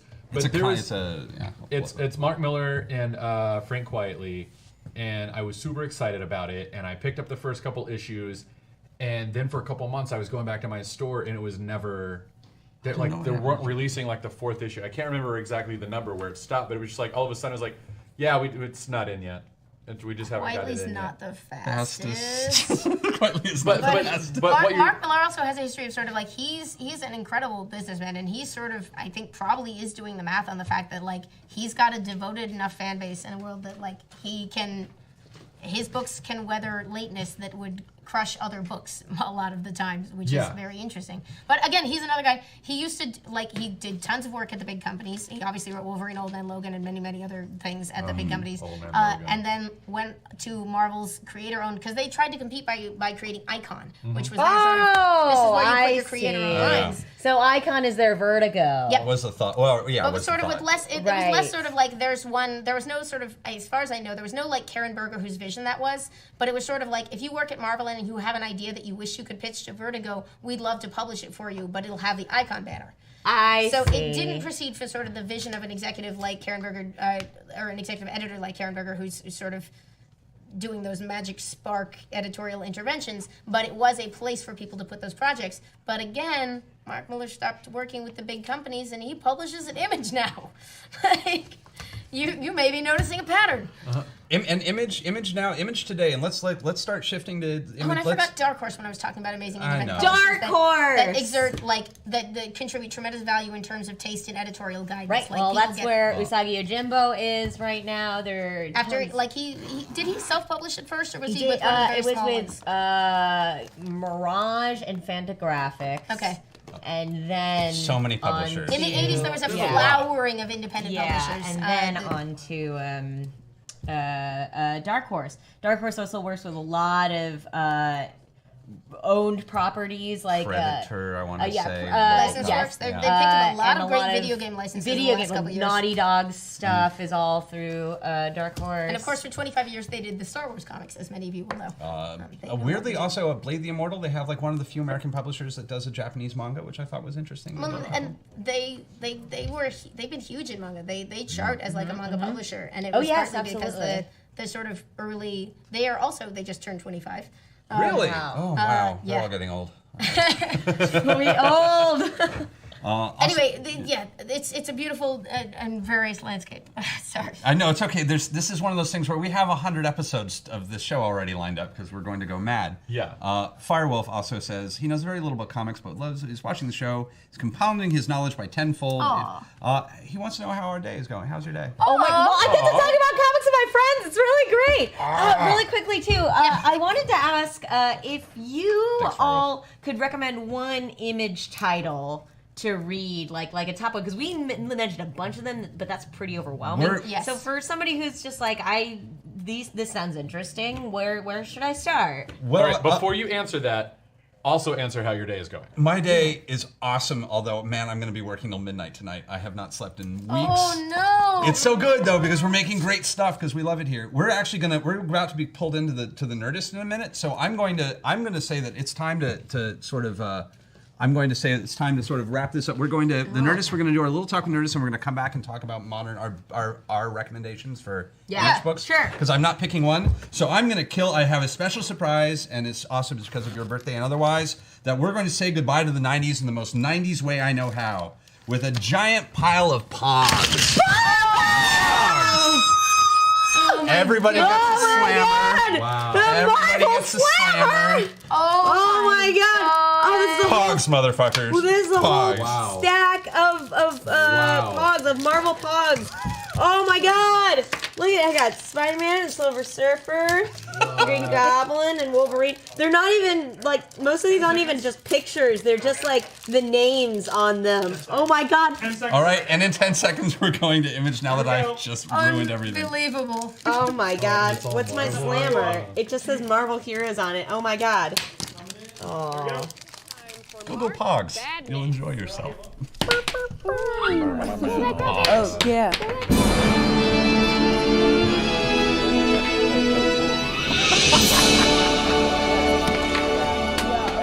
I'll give you a shout out and before. we're- How's happening? We're talking about the... I'm really bad at these. Hi, guys.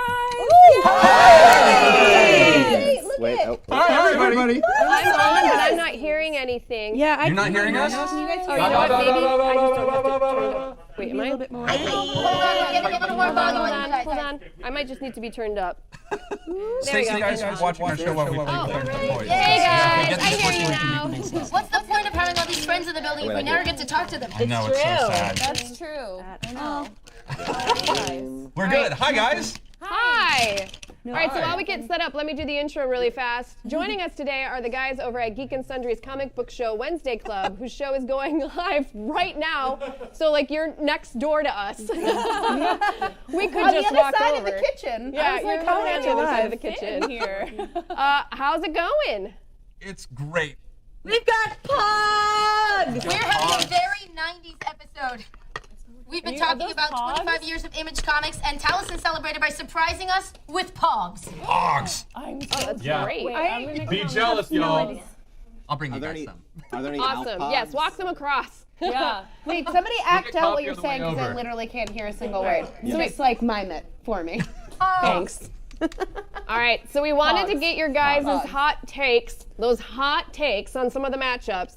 For those folks in your audience, so the Geek and Sundry audience who don't know, for the month of March, guys, Nerdist is going to be figuring out who is the greatest villain of all time as decided by the fans. Every day, we're going to be polling our audience on Nerdist.com and filling in the bracket until we have the answer. And today is your last chance to submit your brackets over at Nerdist.com. So make sure that you get your March Badness brackets in today by 11:59. I mean, that's like 1 minute. Like 11:59. Just make it 12 PST to be entered for your chance to win. So we're going to break down a few early matchups today. So these are some tough ones. All right, guys. Joker versus Pennywise, a.k.a. Stephen King's It. Oh, no contest. Joker. I mean, think about who's had more influence on pop culture. Who's won an Who's Oscar survived? for the performance? It's a better design. Well, here's than the Pennywise, question: I'll is the definitely- but, like, Joker designed as the Joker because of Stephen King's clown being scary in the first place? That is it. That's right answer. The Joker is Back older to the than Man Who Laughs. the Joker was designed Joker off of a predates silent it. film, Scary clowns Yeah. may come from Joker who Joker, comes yeah. from Man Yeah. Who Laughs. which is a great silent I film. feel like if you're in the scary mood. clowns are just scary clowns from all time. Scary clowns have existed since time immemorial, I suppose. Yes, You know- because Community of Pennywise is arts, immortal. probably. That's true. Pennywise is he's essentially a demon just in Yeah. a clown outfit. Yeah. I mean, he tears off that kid's arm. So there's an argument to be made here that if Pennywise is a demon in a clown outfit and Joker is just a person who is evil, I think Joker's worse because the demon is evil by nature. The Joker is maybe choosing evil over anything else, which That's makes a him solid kind of argument. worse. That's I've pretty got. good. I'll also say that Pennywise was played by Tim Curry, and the Joker was almost played by Tim Curry before they went, he's not evil enough. We need to go more evil, and they got Mark Hamill. Whose dumb Tim statement Curry was was the that, original voice of the though? animated Joker. Tim Curry was absolutely evil enough. What the fuck? They replaced look Tim at those Curry as the animated eyeballs. Joker. Brothers didn't think so. Yeah, Yeah, like they, he's they, not- It sounds dubbed- dumb. It did turn out Hot okay. take. they had to So maybe the redub with Joker. Mark Hamill's voice Yeah, over that's right. over Tim Curry's. I can't. crazy. I don't know.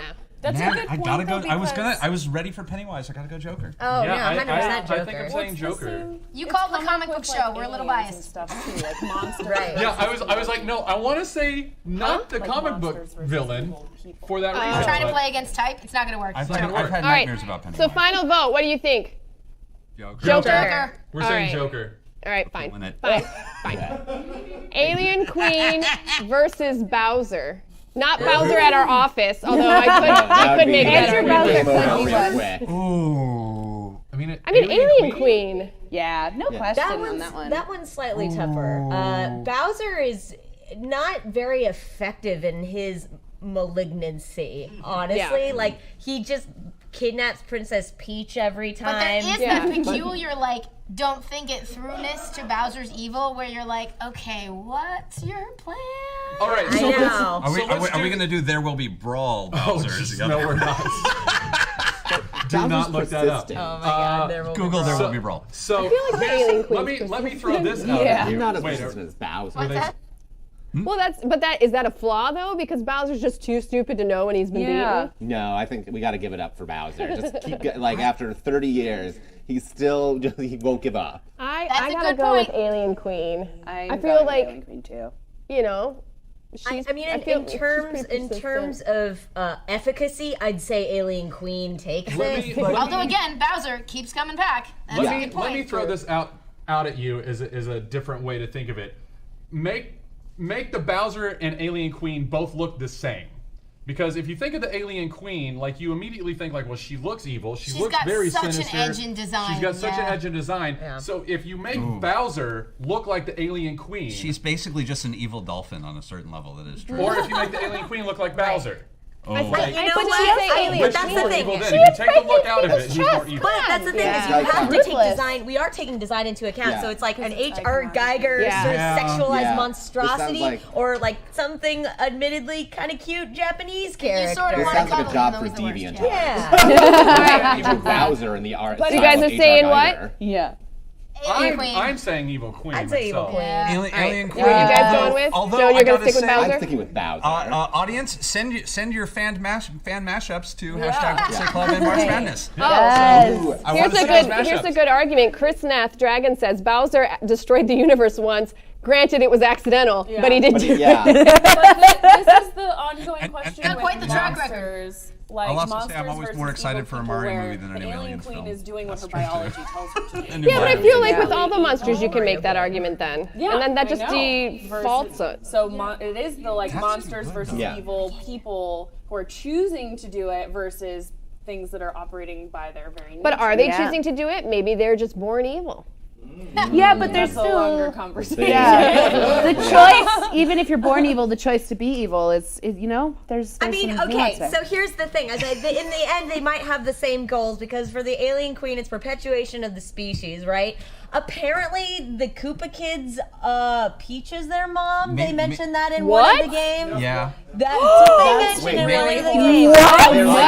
Maybe Bowser just feels that they need a stern female like mother figure. What the fuck? I have no idea about that. That They say it, and I think like That's gross. Whoa. sorry. I mean, There's they no say way it, that's I mean, not. it's probably not. my God.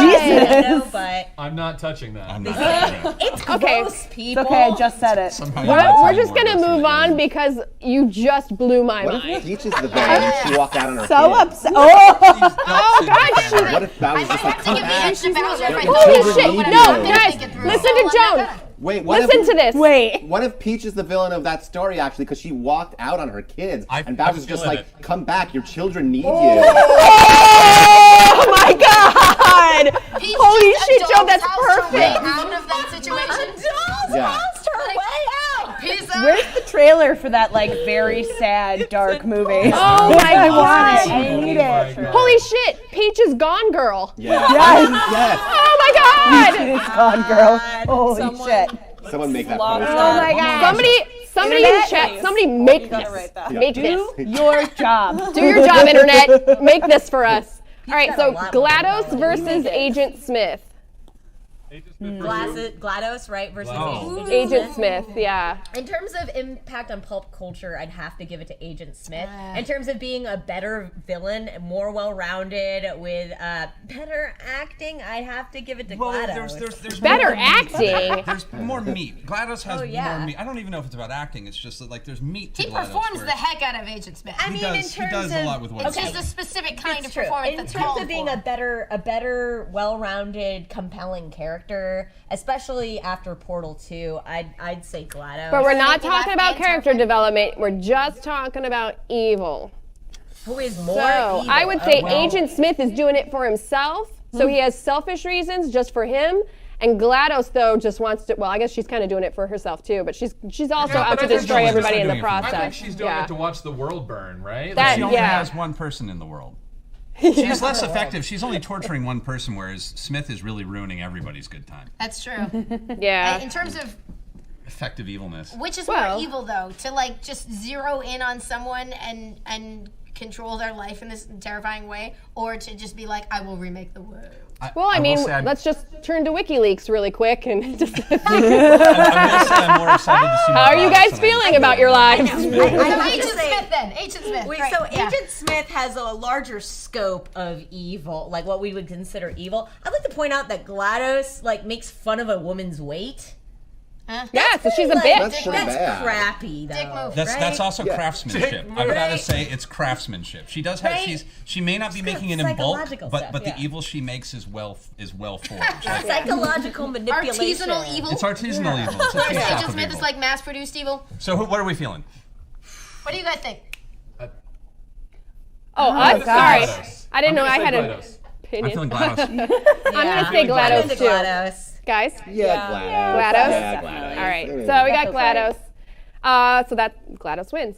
All right, so we do have a prize pack for the winner. You must be 18 and a United States resident to enter. However, we here at Nerdist and Legendary cannot actually win the prize. But when B Comp had me sign for my coffee last week, he also had me sign away the rights to my parking spot for a month. Hashtag not true. Hashtag it's in my contract. Hashtag go fuck yourself. Savage. Thanks. Awesome. Well, thank you guys so much, Wednesday Club, for joining us. We'll see you next Wednesday. We'll see you You're like an hour outside. Coffee in like 5 minutes. Half an hour. Yeah, we're going Folks to in some chat tea together. on both Coffee and sides. pogs. You can catch them live every Wednesday from 12 to 2 PST. All right, so let's see where the poll stands right now. Michelle, how are those teens doing? Wow. That was fun. That was so much fun. I have to say, I'm proud that we chose Joker. We're using. I was going to say, and I'm happy to be Joker using. hands down. We now have better tech than we used on the moon landing, which is very exciting. Which was actually weirdly shot in this studio. Isn't that weird? Moon landing. I oftentimes forget that. Yeah, Kubrick signed the wall. It's We're not supposed to mention it. and that's a big NDA. I keep forgetting about it. Welcome back to our image So much show. fun. Friggin' Pogs! Pogs. Pogs. Thanks, Taliesin! Oh my You forgot god. the gauntlet. I did. I love that mine for Invisible Woman is just the logo. Like, thanks, guys. They drew her.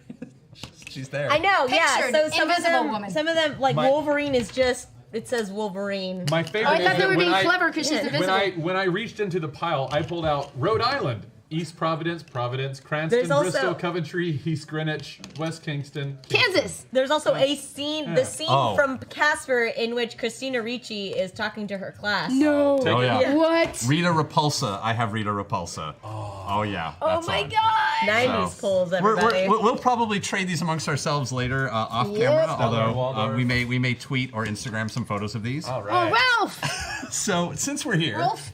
How do you say Ralph's name? Rolf. Always said Rolf. Rolf. Yep. Pretend I said that. Rolf. Muppets. We'll as we mention them, we'll try and get the poor tech savvy people are going to try and put things on the screen. What are some modern image is a big cacophony of crazy, cool, not superhero-y. I have still not answered that one question of what image comic. What was your first? Also, how was your day? Yeah, and how was your day? How was my day? My day has been great. I got to write some stuff for Screen Junkies, which is always fun in the morning. Nice. And then I came here, so it was good. It was good. I've been at a Starbucks since 7, just like Americano after Americano, type. Now I get to go talk comics. This is how great my brain is. I was like, you're not at a Starbucks? What are you I'm caught up. And I'm back. So my day's great, and it's your birthday, and that's fantastic. And I'm here with some of my close friends. All week. Okay, first image. So, like I was saying earlier, like the 90s, like comics, I was just like, I'll stick to my Marvel and I'll continue trying to get into DC and just never being grabbed by it. But every year I'm gonna give it 3, 4, 5, 7 books and try. And Image just never grabbed me. Until Saga. Saga's the first comic where I went into Collector's Paradise, my shop in Pasadena.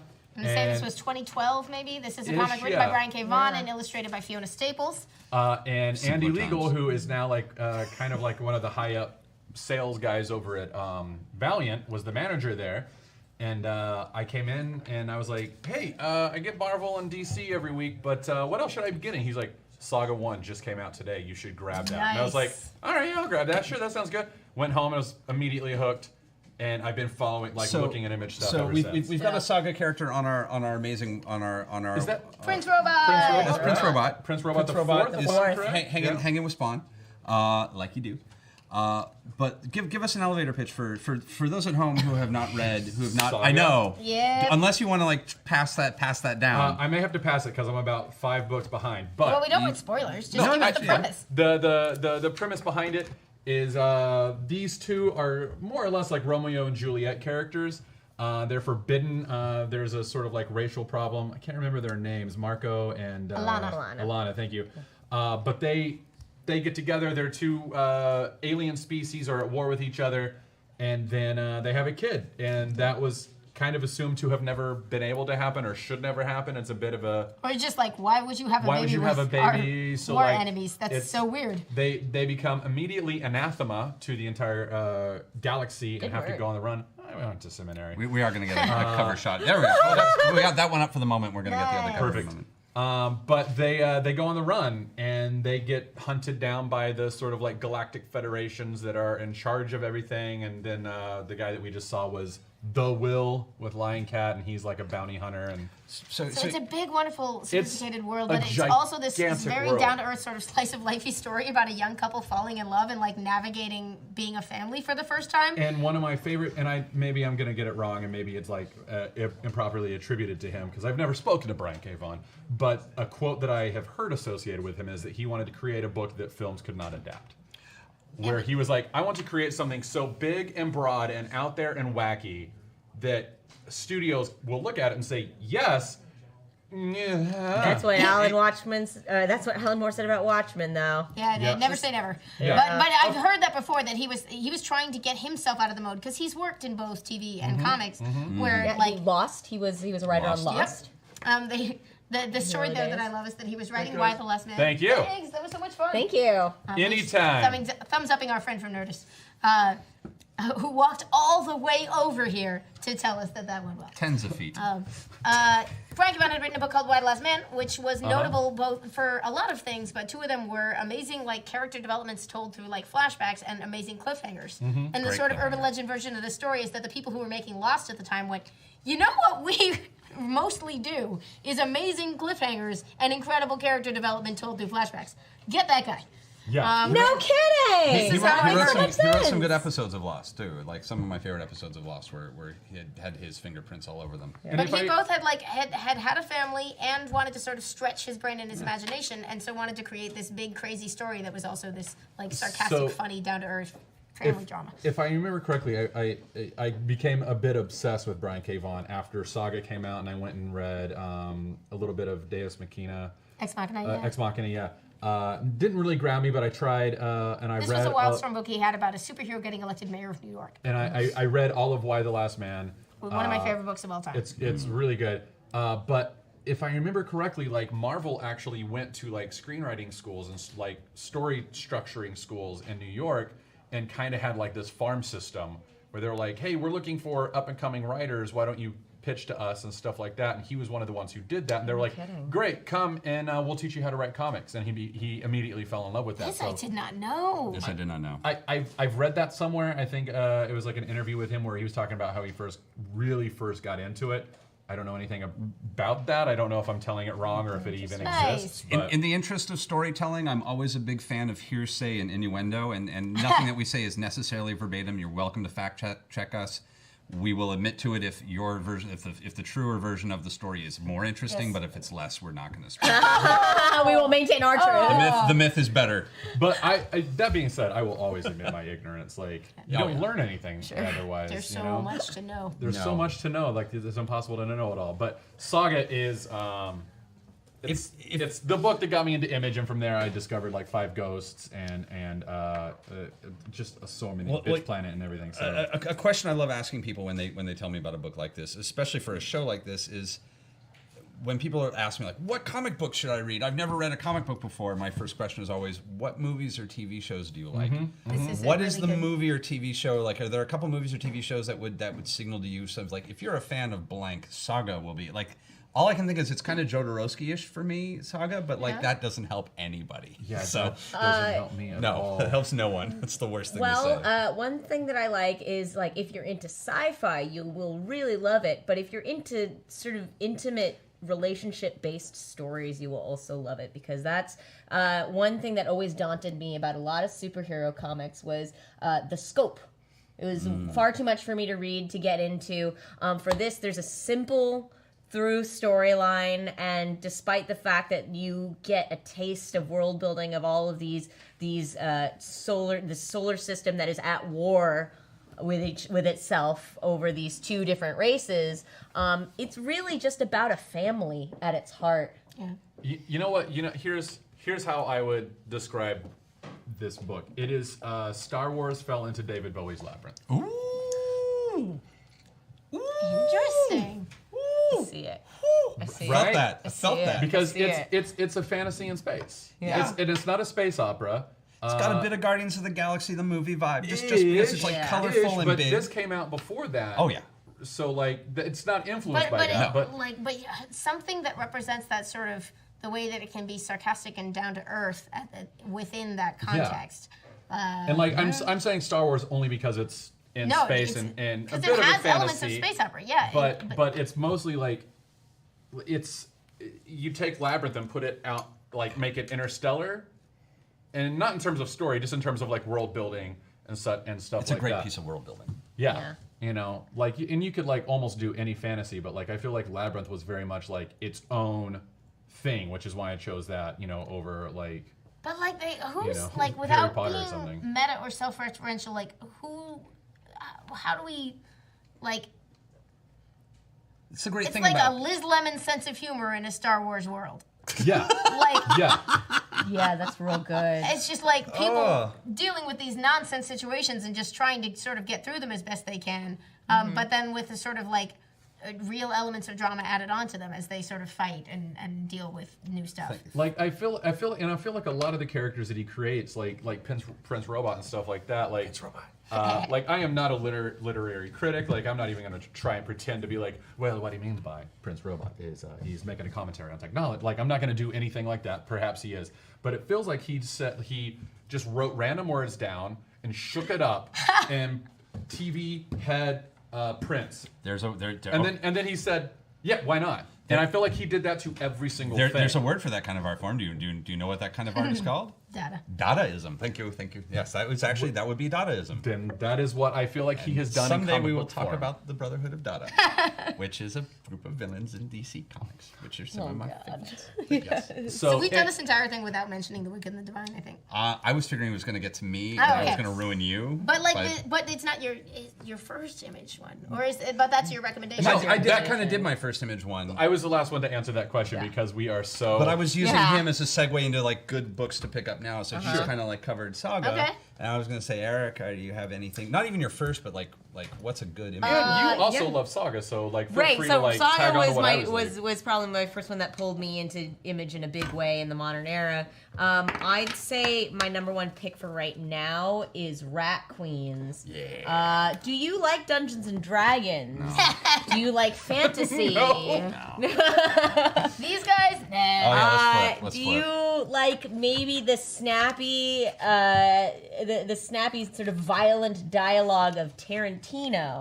Then you might like Rat Queens. It is like when you tell the story of your epic adventures on your D&D campaign, and the fun times you have at the tavern and the crazy kooky things that your party members get up to. It's like that, told with a masterful storytelling lens, and all the characters are so colorful and interesting. They just happen to be really cool ladies. Yep. There's Hannah, who's kind of like the Betty Page wizard, and then there's Violet, who's this like surly dwarf character, and there's Dee, who's a shaman who's involved with some eldritch horror business, but trying to figure out who she is, and Betty, who's kind of like the me of the Rat Queens, I guess. Probably does a lot more crazy drugs. I was about to say, like that paints a picture. But it's so delightful because I grew up with loving fantasy and Dungeons and Dragons, and I felt like there wasn't enough in fantasy. There wasn't enough inclusion in fantasy for my liking. I feel like after just so much time spent in that genre, people started to fall into tropes and get into patterns, and I feel like that Rat Queens just smashes all of those conceptions and does fantasy in a way that I want to see. So I would highly recommend Rat Queens. It's very tabletop fantasy. Like it feels very tabletop. And you might see a cameo from a certain famous Dungeons and Dragons group. Maybe. I'll say if the powers that be are feeling fancy, there's probably an image somewhere in the Dropbox right now labeled Rat Queens cosplay. That may be a thing. Yeah, sure. I won't get in trouble. Yeah. There's our Critical Role crossover. So good. That's not the only crossover there's been. No, there's other ones. Thanks to Ted. There's some Yeah. stuff. Do you know anyone who has any D&D adventures? No. Yeah, that's a shame. You should get in a game. I think you'd like it. Who has time for games? That's We will note Saga and Rat Queens both contain some mature content. Oh yeah. Watch out. Very good note. For that. Full frontal nudity. It's great. .com. Yeah, and but also a lot of blood and gore, and so. Yeah. And I full love frontal Rat nudity Queens. with blood and gore. But it's like it's awesome the way it's not cheesecake. It's something that's allowed into their palette of things to storytell. It with. is. It's not just like it's owned, and it makes sense in terms of the storytelling. I mean, Saga starts out with the childbirth, which is literally. I kind of wanted to show y'all, but I was like, I don't know if the terms of service cover this. Right. It's beautiful. It's so beautiful. so I don't. amazing, We though. don't know what you're doing right now. We don't know where you are, what you're doing. Yeah. So Rat Queens would be my pick. Saga is also a fine title to pick up that I would highly recommend. Do you want Wicked and Divine, or should I take? No, go for it. Well, I'll say, and also I'll say, also reading Wicked and Divine, Leo which Caro is says over all there. GLaDOS cares about is science. To me, the most evil thing she did was delete her former self. It symbolizes leading all her compassion, throwing away humanity. Who are your favorite video game villains? Oh my God, too pretty many. good. Oh my gosh. Arden's a big one. I would have said to me it's GLaDOS. GLaDOS hands down.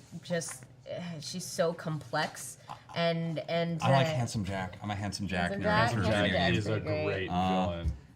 And there's another question coming in. We'll get in for a I second. play a lot of puzzle games. I'm I always gonna- have bad guys. Do we? I know I brought some Wicked and Divine, but have you brought some Wicked and Divine? I'm going to talk about 2 quick books. I've already pitched Wicked and Divine on a Signal Boost. Wicked and Divine is one of my favorite. It is probably my favorite Image comic book. And I'm probably going to get the number wrong. Every 90 years, 70 years, I'm not sure. I think it's 90. 90 years. I think it's 90. 12 gods descend. 12 different gods from different religions descend into the bodies of young people, and they are loved, they are adored, they are worshipped. In 2 years, they will all be dead. And it's an exploration of fame with some superpower genre stuff, but it's creativity, and it's also like the notion of being a creator and about being, and about celebrity and kind of set through the lens of like pop stars as superheroes, and there's avatars for different pop stars. It's too smart to really tie together comfortably, but you'll know really quickly if it's for you if you pick up issue 1. I mean, think that's also really...